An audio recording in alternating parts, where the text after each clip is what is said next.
ഈ ബാക്കിൽ കളിച്ചിരിക്കുന്ന രണ്ടെണ്ണത്തിന് അറിയില്ലല്ലോ ഓരോ പേരിലൊരു ബ്രാൻഡ് ബിൽഡായിക്കൊണ്ടിരിക്കുക എന്നുള്ളത്. Cut cut cut. നെയിം എന്ന് പറഞ്ഞത് നമ്മളൊരു ബ്രാൻഡ് ബിൽഡ് ചെയ്യുമ്പോൾ എന്തായാലും നെയിം ഒന്ന് ഹൈലൈറ്റ് ചെയ്യണം, ഡിഫറെൻ്റ് ആവണം എന്നുണ്ടായിരുന്നു. വൈഫിൻ്റെ പേര് വരണമെന്നുണ്ടായിരുന്നു.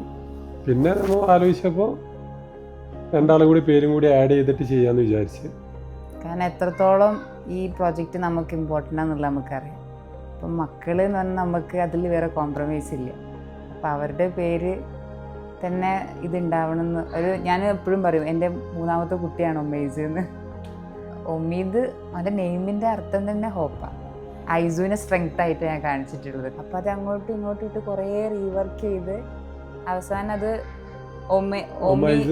ഒമൈസിലേക്ക് എത്തുമ്പോൾ രണ്ടാമത്തെ ആൾ ഫസ്റ്റും ഐസുവിൻ്റെ രണ്ടും കൂടെ വരുമ്പോഴാണ് ആ ഒരു പേരിൻ്റെ ബ്യൂട്ടി വന്നത്. അങ്ങനെയാണ് ഒമൈസ് ബൈ മുഫിയിലേക്ക് നമ്മൾ എത്തുന്നത്.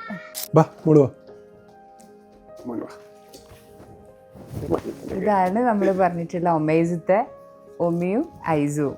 പിന്നെ നമ്മളിപ്പോൾ ഇട്ടിരിക്കുന്ന കംപ്ലീറ്റ് ഒമൈസിൽ ഡിസൈൻ ചെയ്തിട്ടുള്ള ഔട്ട്ഫിറ്റ്സ് ആണ്. ഇത് കഴിയുമ്പോൾ നമ്മളൊരു ഫോട്ടോ എടുത്താൽ കേട്ടോ ഫാമിലിയായിട്ട്.